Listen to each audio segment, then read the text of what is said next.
tous, hello mes phénix et bienvenue sur ma chaîne YouTube. Bienvenue dans ce reborn accompagné de Juju FitCat. Coucou. Trop contente de te recevoir. Avec plaisir, c'est moi qui suis honorée de participer à cette thématique de vidéo, c'est trop cool. Vraiment trop bien. Et Justine, t'as une histoire particulière, une belle renaissance à nous raconter. Ouais. Alors est-ce que tu peux te présenter déjà pour les gens qui te connaissent pas? Alors du coup moi c'est Juju, aka Juju FitCat sur les réseaux sociaux, ou Justine, qui est accessoirement le prénom qu'on m'a donné à la naissance quand même. Bien que pour la petite anecdote, ma mère quand je suis sortie de son utérus, voilà vous saurez tout, m'a appelée Juju en premier prénom. Voilà, et c'est le gynéco qui lui a dit alors écoutez madame, vous allez quand même l'appeler Justine, ça sera bien. Donc voilà, mais du coup j'ai 24 ans, je suis sur YouTube depuis 2 ans maintenant, je partage pas mal autour du sport et de la nutrition. Ouais. Mais j'aime beaucoup aussi parler de tout ce qui est développement personnel, un petit peu comme toi, on a pas mal de sujets un peu en commun, de similarités, en commun, même si on n'a pas forcément la même histoire derrière. Et voilà, donc du coup j'essaye de toujours tout faire avec un peu d'humour, beaucoup de gênance, ça dérange pas, mais c'est pas grave, on aime bien. J'ai fait des études dans les sciences, la biologie, la santé humaine, etc. C'est vraiment le cœur de mes études, donc ça me sert beaucoup pour ce que je partage sur YouTube, donc voilà. Donc vous trouverez déjà toutes les infos dans la description pour suivre Juju, que je vous recommande 1000 fois.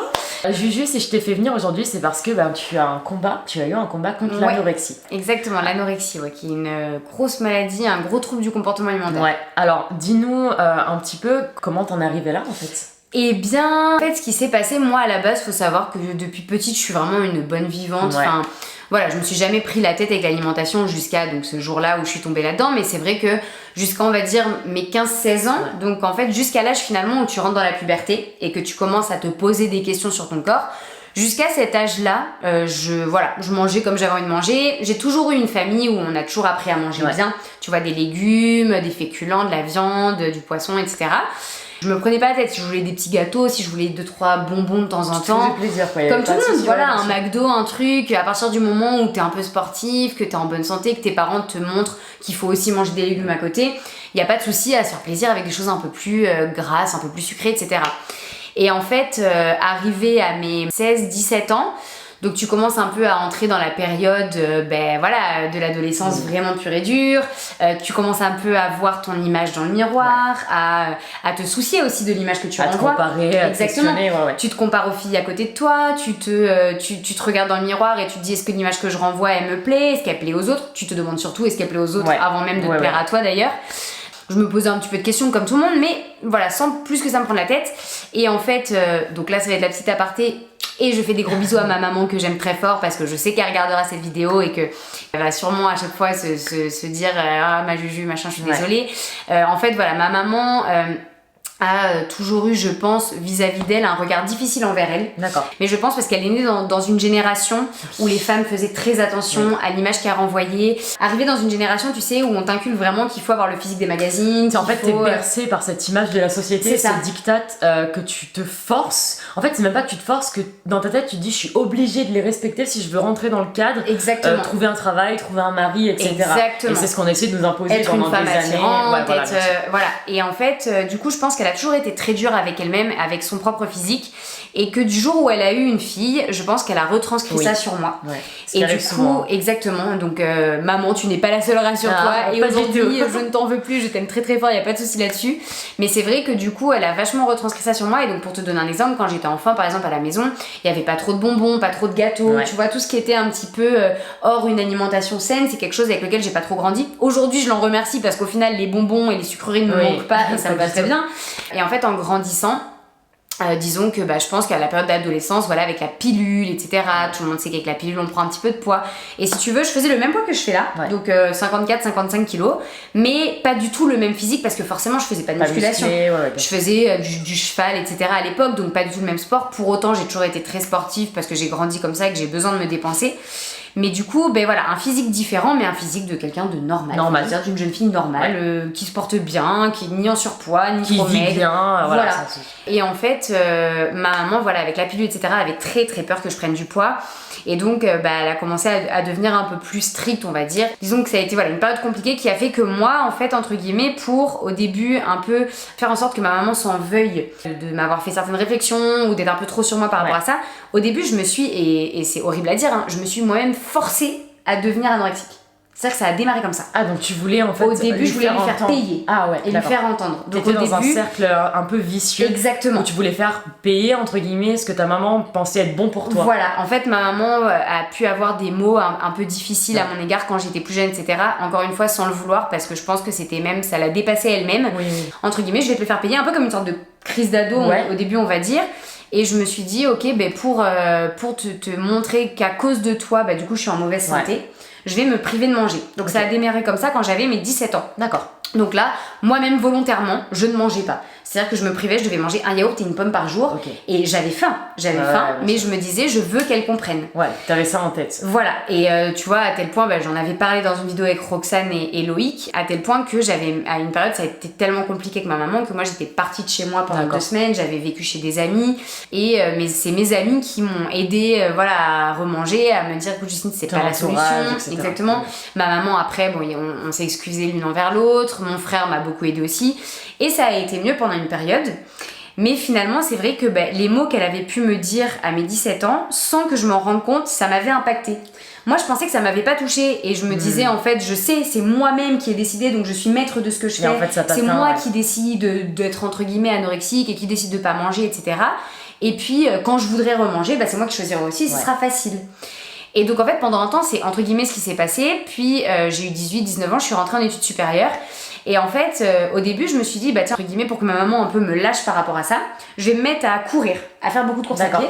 Comme ça en fait le fait de courir beaucoup ça va justifier le fait que je peux manger comme j'ai envie sans qu'elle me prenne la tête. Et au début ça a fonctionné, c'est-à-dire qu'au début je courais beaucoup, je mangeais comme j'avais envie de manger et le pire c'est que je perdais quand même du poids, donc je me disais c'est tout bénef, voilà, tout le monde va être content, très bien.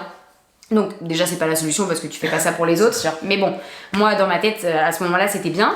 Et puis en fait petit à petit je me suis rendu compte que plus je courais, plus je faisais attention à ce que je mangeais, mais attention d'une façon assez négative, c'est-à-dire qu'en restriction. C'était pas je décide de manger sainement, mais en continuant à manger bien des féculents parce que t'as besoin d'énergie, etc. Non. Pour moi, manger sainement à l'époque, c'était commencer à enlever les féculents, donc les pâtes, le riz. C'était pas dans un rapport sain avec la nourriture. Pas du tout. Se priver de toutes les sucreries, plus de restaurants petit à petit. Donc j'en suis arrivée vraiment à ce stade-là. Et en fait, petit à petit, je voyais mon poids qui descendait. Et moi, ça me semblait bien. Et je courais à ce moment-là pour te dire, allez, 15 bornes par semaine. D'accord. Donc au total, par mois, ça fait plus d'un marathon par mois. Donc ce qui était vraiment beaucoup. Et puis j'avais plus d'énergie quoi en fait. Je veux dire, je courais à m'en épuiser, je courais même pas par plaisir. C'est pour ça qu'aujourd'hui je dis toujours aux gens, c'est pas que j'aime pas la course à pied, c'est qu'aujourd'hui j'associe ça vraiment à un très mauvais souvenir. Parce que je l'ai fait moi à une période où je le faisais vraiment pour les mauvaises raisons. Pour les mauvaises raisons. C'est ça. Tu vois les gens aujourd'hui quand ils me disent Juju, est-ce que tu penses que c'est bien de courir si je veux perdre du poids? Non, c'est bien de courir si t'as envie de courir, que tu aimes courir parce que tu vois des paysages, parce que ça te libère l'esprit, parce que c'est quelque chose qui te fait du bien. Si t'as envie de courir juste parce que ton objectif c'est de perdre du poids et que tu le fais d'une façon un petit peu malsaine, pour moi c'est pas la solution. J'ai couru pendant très longtemps, pendant 1 an ça a duré, même 2 ans. Et en fait pendant ces 2 années-là, je me suis rendu compte que tout ce que ma maman avait pu me dire, etc., où je pensais en fait être complètement bridée par rapport à ça, pas du tout. Et en fait c'était rentré dans ma tête sans que je m'en rende compte. Et petit à petit, c'était des choses que je pensais sur moi-même. Je perdais du poids, mais quand je me voyais dans le miroir, je me voyais toujours aussi, même plus grosse que ce que je n'étais en fait. Donc moi je mesure 1m60, 40-41 kg. Donc ce qui faisait quand même maigre. Alors comme je dis toujours aux gens, je suis pas la plus à plaindre. On peut penser à des Marine Auray ou des Marine Leleu qui ont eu des parcours par rapport à l'anorexie beaucoup plus durs que le mien et qui ont été à des stades beaucoup plus dangereux que le mien. Je dis toujours que j'ai eu vraiment la chance de me rendre compte, en tout cas au bon moment. Mais c'est vrai que j'étais quand même arrivée à un poids qui est pas sain du tout. Et voilà, et du coup j'étais arrivée donc à mon plus bas poids qui était 41 kg, c'était quand j'avais 20 ans. D'accord. Donc voilà, c'était vraiment entre mes 18 et mes 20 ans. Et là, il n'y avait rien à faire, c'est-à-dire que j'ai vu un psychologue pendant 1 an. Ça fait beaucoup de bien de parler à un psychologue, ça m'a fait du bien, mais ça m'a pas soigné. Et ça m'a pas aidé à sortir de ça. Ça ne soigne jamais.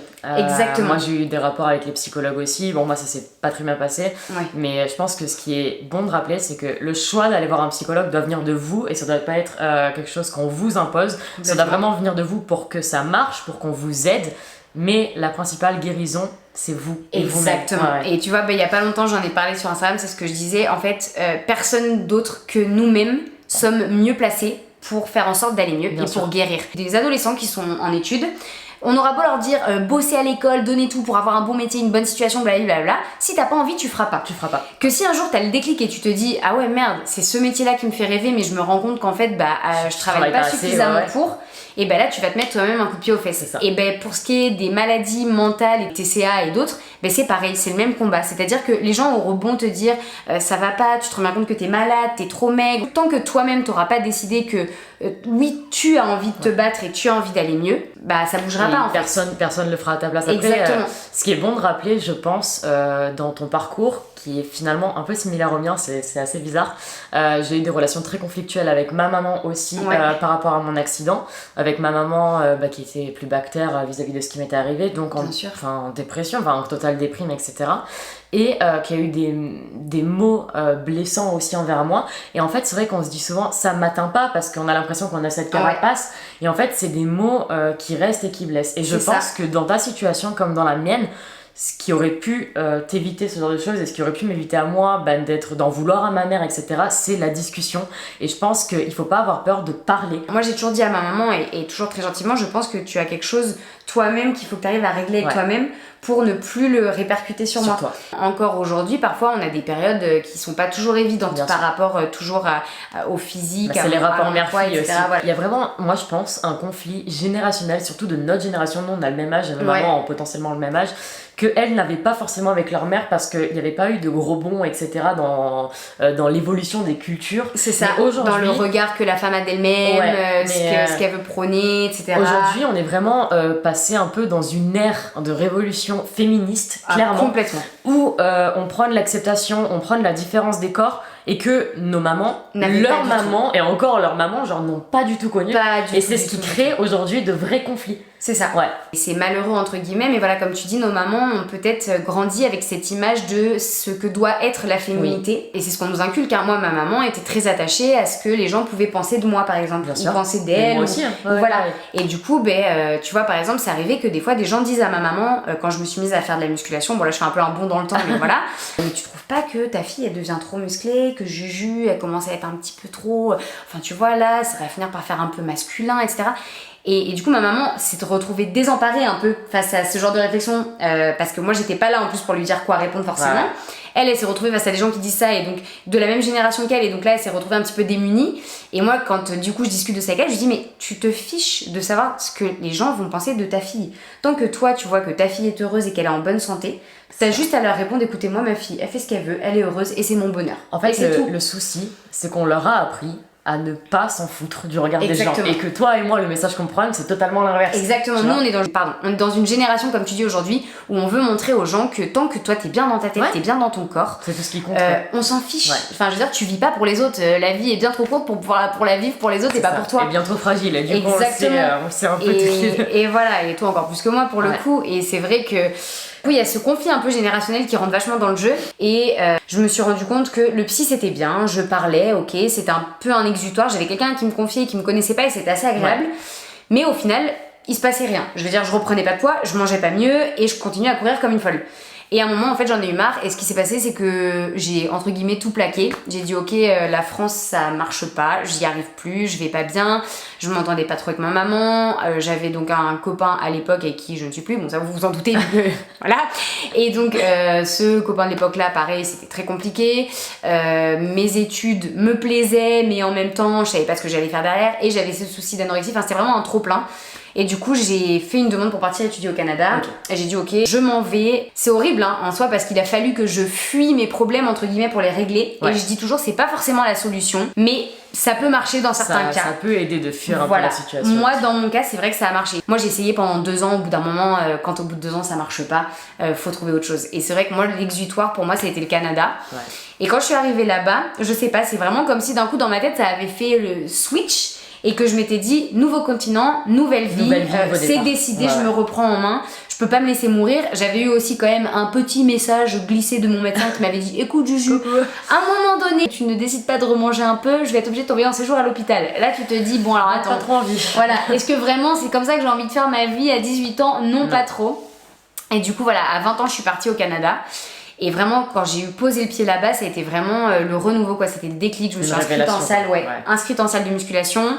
J'ai été voir une nutritionniste pour, voilà, un petit peu juste moi lui poser des questions pour m'informer par rapport à mes études. J'avais pris des options en plus sur la nutrition. Et en fait, moi, mes études aussi m'ont aidé à guérir. D'accord. Donc j'ai vraiment essayé de cumuler plein de petites choses différentes pour essayer d'aller mieux. Et je remarque aussi beaucoup sur les réseaux sociaux aujourd'hui, parce que j'ai eu beaucoup de jeunes filles qui sont venues vers moi. Souvent, beaucoup de jeunes filles qui ont des troubles du comportement alimentaire se dirigent vers ce genre d'études-là. Ouais. Parce qu'en fait, c'est une façon de s'aider soi-même. Ouais. Tu te dis, plus tard, j'aiderai les autres, mais en même temps, à l'instant T, t'as envie de t'aider toi. Et il n'y a rien de mieux que d'apprendre pour comprendre ce dont mon corps a besoin, comprendre que je lui ai fait énormément de mal, etc. Et du coup, voilà, je suis arrivée là-bas, salle de muscu. C'est là-bas que ça a commencé. Voilà, tout a commencé là-bas. Et Instagram aussi, du coup. D'accord. Parce que Instagram fait partie de ma renaissance. De ta reconstruction. Exactement, de ma reconstruction. Donc en fait, c'était un peu un melting pot. J'avais d'un côté, tu vois, j'ai commencé comme tout le monde. Je suis allée sur Instagram, sur YouTube, j'ai regardé un peu des youtubeurs, des youtubeuses. Donc au début, pareil, j'ai pas honte de le dire du tout, j'ai vraiment démarré la muscu parce que il faut que je reprenne du poids, sauf qu'aujourd'hui je suis très fragile psychologiquement, donc juste me dire en gros je mange et prends du poids, ça marchera jamais. Et du coup je me suis dit il faut que je trouve une raison qui vaille la peine de manger. Et je me suis dit, faire de la musculation, pour faire de la muscu, j'ai besoin d'énergie, il faut que je prenne du muscle, etc. Et c'est ce qui m'a permis en fait de me dire, ok, pour ça il va falloir que je mange et que je mange bien. Et donc en fait, c'est grâce à la musculation au début que j'ai réappris à manger, tu vois, à remettre des pâtes, du riz, des trucs que tout le monde devrait manger tous les jours. C'est pas anormal. Toi, t'avais sorti de ton alimentation. Mais voilà, que moi, comme je t'ai dit, à part les feuilles de salade et 2-3 fruits, c'était vraiment, ça en était réduit à ça, quoi, ma nourriture. C'est grâce à ça vraiment que je me suis remise un petit peu à réintroduire des aliments que j'avais complètement supprimés. Au début, effectivement, j'ai vraiment suivi un plan alimentaire super drastique. Ouais. Enfin, vraiment un truc en mode, tu sais, je mangeais pour vivre et m'entraîner, quoi. C'est-à-dire du riz, des haricots, de la viande, ensuite le soir des lentilles, du poisson et des asperges. Le matin, c'était fromage blanc, flocon d'avoine, enfin vraiment le truc basique de muscu, voilà. Bien comme on n'aime pas, quoi. Genre, exactement. Bien, voilà. Comme aujourd'hui, je ne conseillerais pas forcément aux gens, sauf les gens qui font des compétitions, c'est un autre sujet. J'ai vraiment eu beaucoup d'étapes en fait, c'est-à-dire que plus j'ai pratiqué la musculation, plus j'ai suivi de gens sur les réseaux, j'ai pris des conseils à droite à gauche. Et plus j'ai eu des relations différentes avec la nourriture. Vraiment, ma relation avec la nourriture, c'est comme une relation amoureuse, quoi. Ça a évolué avec le temps. Voilà, au début, c'était réintroduire les aliments basiques. Et puis petit à petit, tu vois, le beurre de cacahuète, ça fait peut-être pas trop de mal.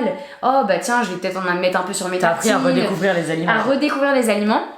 À découvrir des aliments que je connaissais pas et à me rendre compte que mais c'est ce dont j'avais besoin pour m'entraîner. Et puis plus ça va, plus je m'épanouissais en musculation et plus je me rendais compte que c'était un sport que j'appréciais.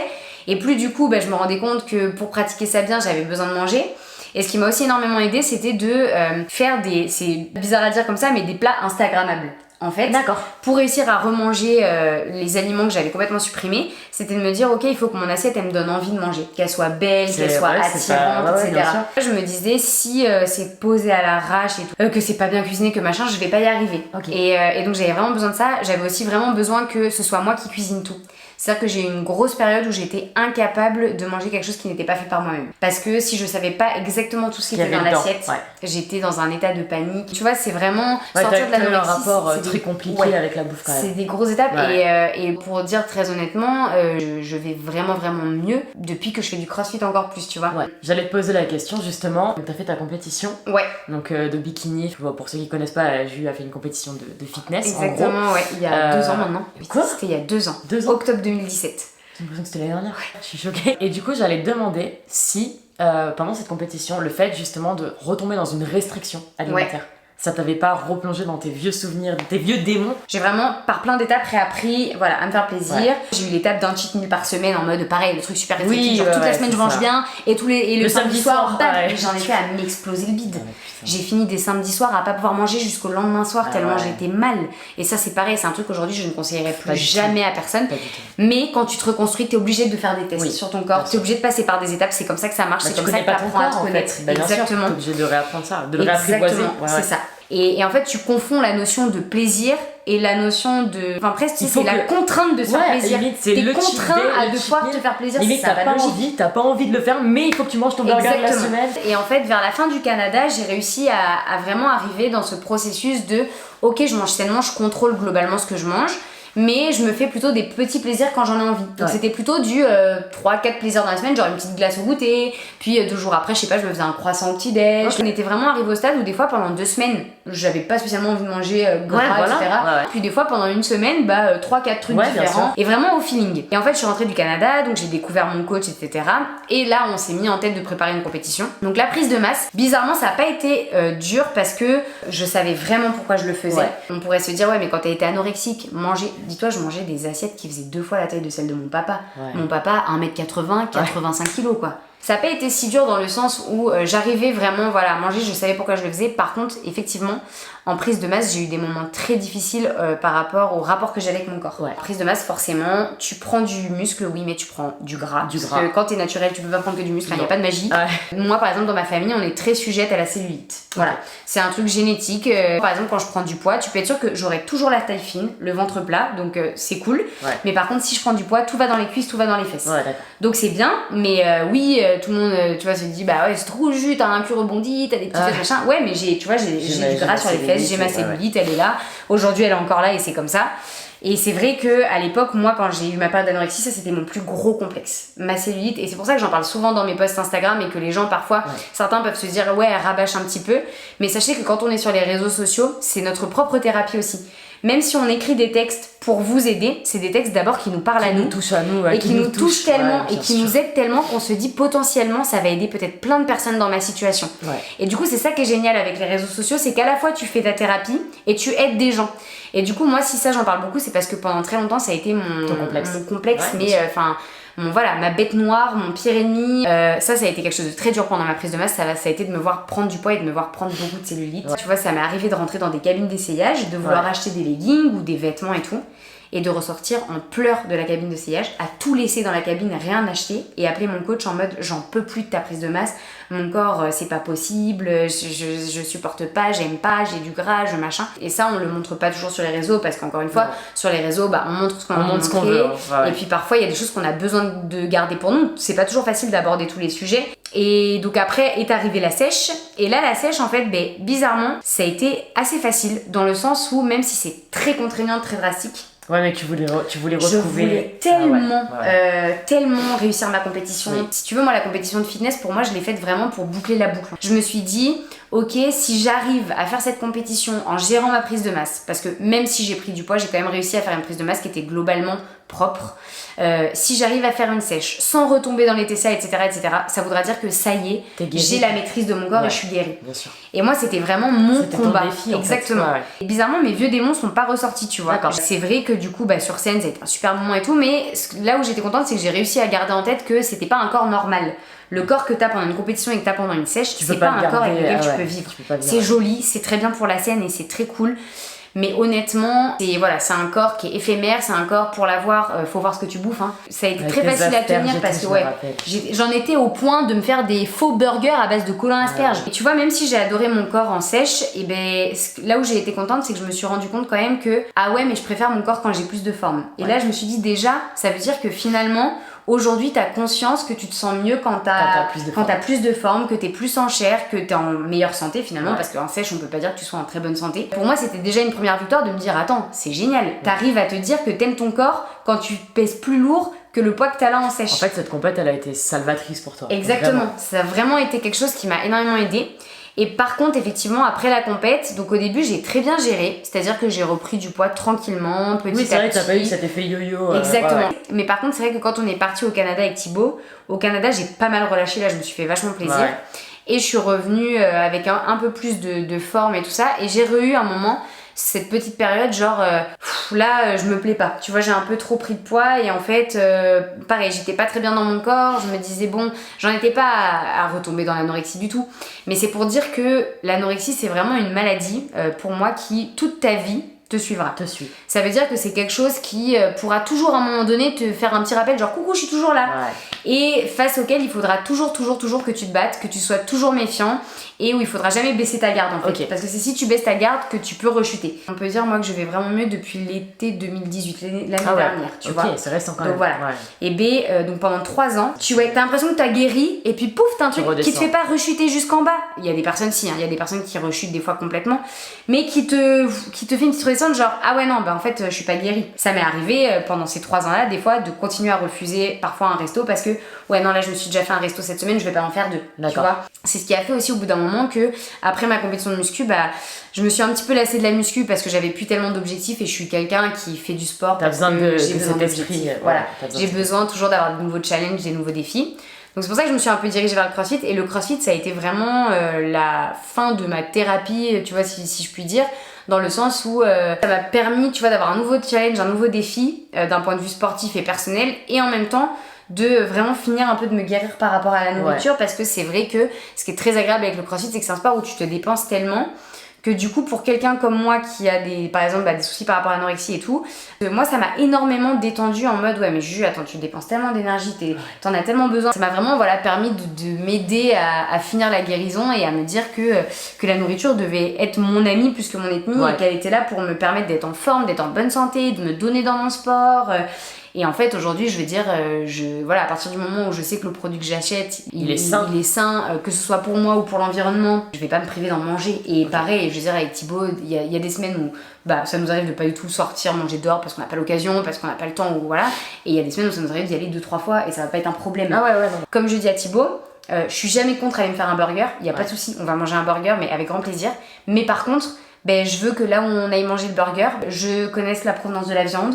Je sais que souvent les frites et le pain c'est fait maison. En fait t'as juste retrouvé un mode de vie sain et un vrai rapport à la nourriture que t'avais perdu du coup depuis des années, quoi. Complètement. Et maintenant me faire plaisir, il y a aucun problème. Juste je veux qu'on fasse les choses bien pour nous et bien comme on dit encore une fois pour l'environnement. Tu vois, je veux dire bouffer un Big Mac de chez McDo avec du steak qui vient de je ne sais pas où, et aller manger un burger à côté de la maison où tu sais que la viande elle est de ta région, qu'elle vient d'une petite ville à côté, et que du coup c'est tout bête mais moins de transport, moins de carbone, enfin c'est plein de détails comme ça. Et puis pour ta santé tu sais que c'est aussi vachement mieux parce qu'il n'y a pas toutes les merdes que tu ne connais pas qui ont été mises dedans.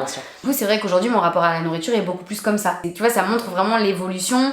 Ton rapport à la nourriture va avec ton rapport au corps. Exactement, c'est ça. Enfin les deux vont de pair, quoi. Complètement. Pareil, pendant très longtemps j'ai passé plein d'étapes d'un point de vue sportif, tu vois, j'ai eu une période quand j'ai démarré Instagram, j'étais vraiment très fit girl comme on dit. Du coup tu vois, il faut avoir les fesses bombées, il faut les abdos marqués, et parce que t'as plein de stéréotypes dans la tête en fait. Tu peux, si t'en as envie, que t'en ressens le besoin parce que t'as un mal-être, etc., vouloir améliorer ton physique, vouloir changer des choses, tu peux travailler à changer des choses, mais il faut aussi être conscient qu'il y a des choses qui font partie de toi, et plutôt que de vouloir s'évertuer, parfois même jusqu'à aller se faire du mal à changer certaines choses, parfois il y a aussi des choses qu'il faut être capable d'accepter. Et c'est sûr que c'est pas facile, et c'est pour ça que nous on est là aujourd'hui aussi sur les réseaux, c'est pour montrer que si nous on y arrive, il n'y a pas de raison, on n'est pas plus extraordinaire que vous, on est totalement lambda. Nous aussi on se prend la tête avec nos parents, nous aussi on a nos histoires de vie, on a nos faiblesses, on a des choses qui nous ont fait du mal, des choses qu'on a eu du mal à accepter. Pour toi c'était ta cellulite, etc. Pour moi c'était mes cicatrices, c'était ma petite bosse sur le nez, enfin tu sais, on a tous nos petits trucs sur lesquels on focalise, complètement. Et au final, au lieu comme tu dis de s'évertuer à changer les choses, on est juste là en mode ok, il serait peut-être temps que en fait je les accepte, mais que je les accepte pas pour les autres, mais juste que je les accepte pour moi, parce que je pourrais rien faire contre ça. C'est ça. Voilà. Il y a certaines choses à un moment donné, ça fait partie de nous, et même si il y a des choses qu'on peut améliorer, encore une fois, qu'on peut travailler, etc., tu pourras pas non plus les travailler jusqu'à ce que ça devienne la perfection. À un moment donné, la perfection ça existe chez personne, et voilà, il faut réussir à apprendre un peu à vivre avec et tout, parce que ça sert à rien de se gâcher la vie à un moment donné. Et donc c'est pour ça que comme on en parlait aussi toutes les deux, faut vraiment réussir à trouver aussi le juste milieu, la balance entre oui, tu as le droit de vouloir changer, tu as le droit de vouloir améliorer les choses, et c'est pas du tout malsain, parce que des fois il y a des gens aussi qui sont trop dans l'extrême en mode c'est mal de vouloir changer, c'est mal de vouloir faire attention à soi, etc. C'est pas vrai. C'est pas vrai. T'as le droit de vouloir te sentir à la base, les gars, faire du sport c'est juste être en bonne santé. Exactement. On n'est pas à la base dans la recherche du corps parfait. Exactement. Du culte. Voilà. Donc c'est pour ça aussi que souvent quand mes abonnés me disent Juju, je voudrais perdre de là ou être comme ci ou être comme ça, quel sport je dois faire, je réponds toujours mais c'est pas parce que tu veux ça que tu dois faire tel sport. C'est fais un sport que t'aimes, fais un sport où tu te poses jamais la question de pourquoi j'y vais. Oh, aujourd'hui j'ai pas envie. C'est pareil, c'est comme la question de la motivation. Comment tu fais pour être motivé? Parce que je fais ce que j'aime. En fait, parce que j'ai pas l'impression de devoir me motiver pour y aller. Exactement. Et c'est pour ça que c'est vrai qu'il y a eu un gros culte autour du fitness, etc. Et que du coup tout le monde s'est dit il faut absolument faire ça pour être en bonne santé, pour... Comme tu disais, c'est trouver le juste équilibre. C'est pas parce que on fait du sport qu'on est contre un message d'acceptation. Exactement. Et c'est pas parce qu'on est pour l'acceptation qu'on est contre le sport. C'est pas parce qu'on fait attention à ce qu'on mange que de suite on est en frustration. C'est ça. Ça, il faut rétablir un peu l'ordre des faits. Au contraire, c'est pas en faisant la promotion de la malbouffe que c'est sain aussi. Que c'est sain et qu'on est en acceptation avec ce qu'on est. Exactement. Voilà. En fait, il faut pas confondre. Je veux dire, il faut pas tout mélanger les messages. Tu peux tout être à la fois, c'est-à-dire que tu peux très bien trouver un sport que t'aimes dans lequel tu t'épanouis, du coup t'es en bonne santé, t'as la forme et en plus de ça, ça te vide la tête, ça te fait du bien. Et à côté de ça, du coup, réussir à travailler un petit peu pour améliorer certaines choses qui ont pu être un complexe, etc. Et que tu as envie, toi, de changer. Donc tant mieux, c'est cool si t'en as la possibilité, mais fais-le 1000 fois, tu vois. T'as le droit aussi de te dire, il y a certaines choses, j'arrive pas à les changer, mais je décide aujourd'hui de les accepter. En même temps, comme on dit encore une fois, de te dire, là, de temps en temps, j'ai envie de me faire plaisir. Et j'ai envie de montrer aux gens qu'on a le droit de se faire plaisir sans se prendre la tête. Tout ça, c'est des choses qui vont ensemble. Le problème, c'est qu'aujourd'hui, les gens sont vachement dans les extrêmes. Et en fait, c'est dommage. Tout peut très bien s'associer, tout peut très bien se lier. Ouais, c'est ça. Et moi, j'allais dire, en fait, le bon choix, c'est le vôtre. C'est d'être en accord avec vos convictions et ce que vous voulez. Moi, j'ai toujours été sportive depuis gamine. J'ai fait du judo, j'ai fait de la danse, j'ai fait du plongeon, de l'équitation, de la gym, du fitness. Aujourd'hui, je fais du surf, j'ai fait du snowboard, tu vois. J'ai toujours été multisport. J'ai baigné un peu dans le fitness, j'en suis sortie. Aujourd'hui, j'ai envie de prôner l'acceptation, mais tout en prenant l'acceptation, j'ai envie de faire attention à ce que je mange parce que j'ai pas envie de prôner la malbouffe. Et en fait, on fait ce qu'on veut. C'est ça, vois totalement. Et puis surtout, le problème aussi aujourd'hui, je pense que c'est que les gens s'imaginent que si tu ne fais pas forcément de fitness, t'es pas sportif. Ouais, c'est vrai, parce qu'en fait c'était un peu le culte. Est-ce que tu fais de la musculation toi? Non. Mais tu fais pas de sport? Si. Comme tu le disais encore une fois, c'est vraiment une question de choix, de conviction personnelle et de faire ce qui nous plaît. Justement, sachez que en fait, il y a aucun moment où vous n'êtes pas assez légitime pour accepter et prôner votre corps. En quoi une nana qui décide de manger sainement est moins légitime de prôner ça qu'une nana, tu vois, qui va être ronde et qui décide de manger un peu ce qu'elle veut, tu vois. Genre, je veux dire, il y a pas de règle. Du coup, c'est quoi la différence entre, je dirais, la Justine, tu vois, d'avant, ton rapport au corps que t'avais avant et celui que t'as aujourd'hui? En fait, je pense qu'avant, comme tout le monde, parce que c'est la société dans laquelle on a grandi, j'étais très portée sur ce que les autres pouvaient penser de moi. J'ai toujours été, tu sais, la petite fille un peu garçon manqué à l'école, jogging, basket. J'ai mis très longtemps à me maquiller. Je me suis maquillée parce que mes copines se maquillaient, pas parce que j'en avais envie moi, tu vois, pour te donner vraiment les exemples comme ça, en mode j'ai suivi en fait le mouvement.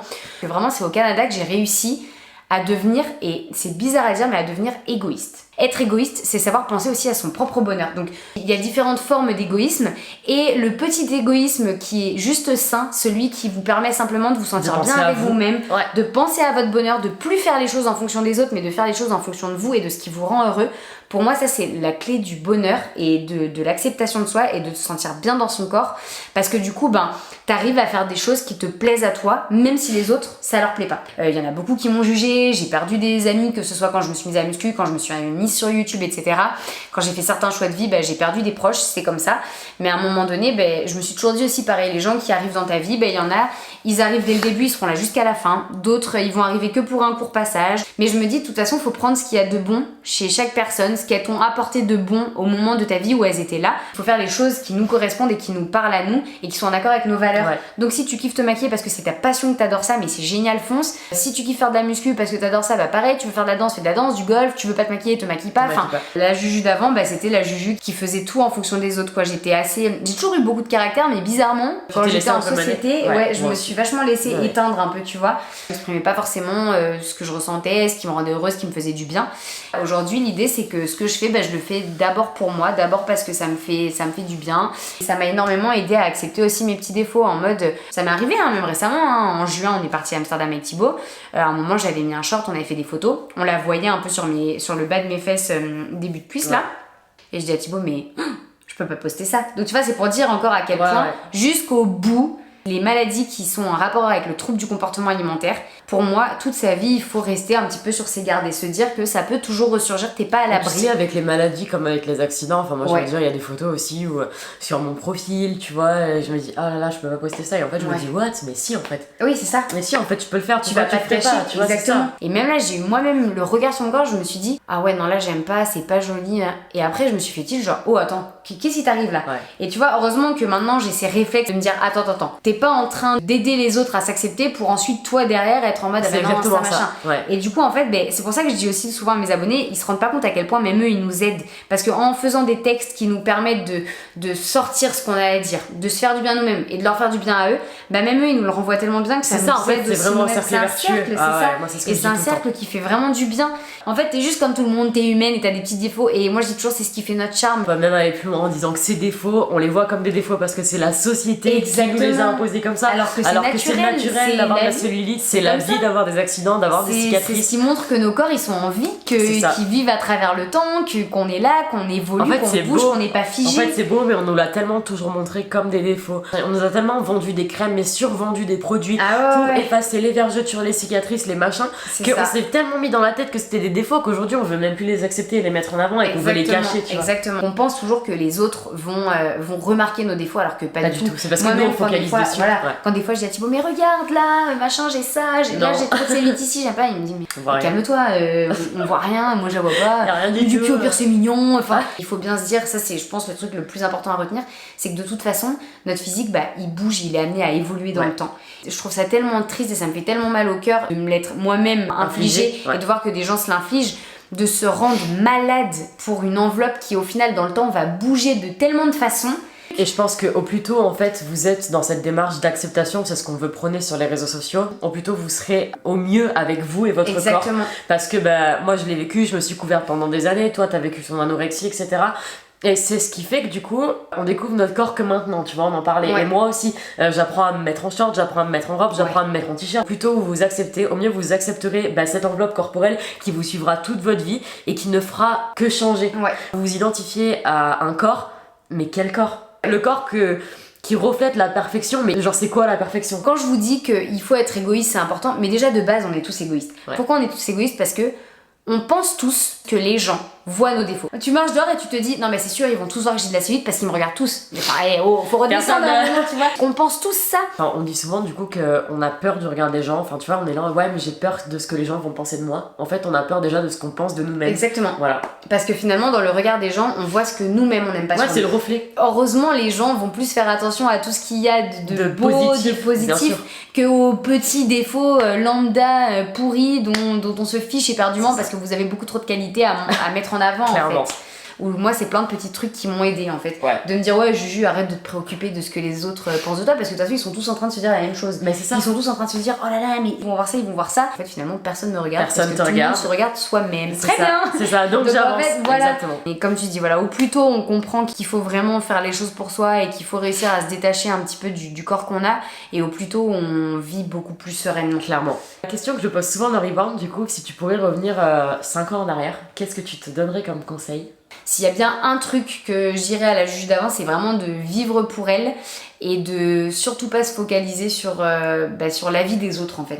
Parce qu'on perd trop de temps à se poser mille et une questions sur mais que va penser telle personne de ce que j'ai fait à ce moment-là de ma vie, de la tenue que je porte, du maquillage ou non que je porte, du sport que je pratique. C'est un temps perdu. Pour moi, il n'y a pas meilleure façon de vivre heureux que de penser à son propre bonheur et à ce qui nous fait du bien. Ça c'est le message aussi que je veux transmettre le plus aux gens qui me suivent. On va aller finir comme ça, donc c'est parfait. Je dis toujours, à partir du moment où vous faites ce que vous aimez, ce qui vous rend heureux, foncez en fait. Et c'est triste à dire, mais c'est comme ça, c'est une vérité. Si vous perdez des gens en route, c'est pas grave. Et tant que, encore une fois, vous êtes bien et que vous croyez en ce que vous faites et que ça correspond à vos valeurs, faut foncer et faut vraiment faire les choses pour vous. C'est dur. Bien sûr que... On est là, on vous parle de tout ça, on n'est pas en train de vous dire que c'est facile et ça n'a pas été plus facile pour nous. On est passé par des étapes, on a perdu des gens en route, mais c'est aussi toutes ces épreuves qui nous ont forgés, qui nous ont construites et qui ont fait qu'aujourd'hui, on peut être toutes les deux assises devant une caméra à parler pendant 1h30 de ce qui nous a touchés, mais de ce qui nous a construit tout autant. N'oubliez jamais que l'épreuve que vous traversez aujourd'hui vous servira toujours pour plus tard. Bon bah Juju, je pense qu'on va clôturer cette petite vidéo. Je pense qu'on est pas mal là. Tire même moi un peu de sortir de l'univers Juju FitCat et d'être un peu plus posée comme ça. D'être un peu plus Justine. Ouais, c'est ça, exactement. Merci Justine. Merci à toi. De très gros bisous. Je vous remets tous les réseaux de Justine en description. Si vous voulez aller la suivre, allez-y maintenant. Et moi, je vous dis à la semaine prochaine pour une prochaine vidéo. Gros bisous.